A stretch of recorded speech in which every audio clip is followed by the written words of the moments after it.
Hello，大家好。5月29日，多雲，晴天。今天我哋到咗惠東半海雲山，來做一個地盤膠底，埋來睇。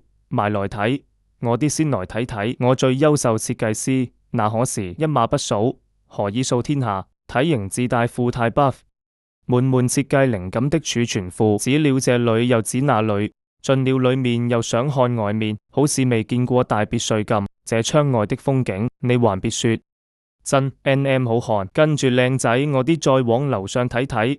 哎呀，嚟個山路18彎，正房啊！等我上天台睇睇他們在做咩嘢。哎呀，一個手揸住把車，一個手插住條腰，仲有一個拿小本本記。你還別說，更上一層樓，風景是不同。嚟，看你們又要做咩大事？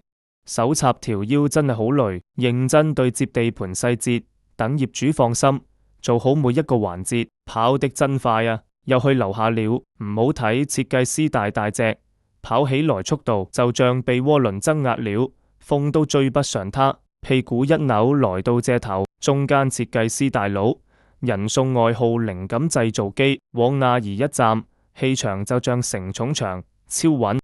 隔離欣姐，紅格仔裙配時尚包，妥創意鑑賞女神，眼光那叫一個獨到。這兩同框，創意火花不得霹靂啪啦炸。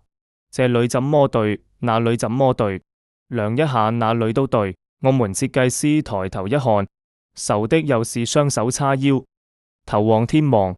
我們要做一個大頂棚，遮水太陽。最緊要係要遮兩部價值連城電單車，不單只要天上睇，仲要看地下再對接，唔俾一絲錯啊！做出嚟效果，收工，終於結束了，好似又唔係結束。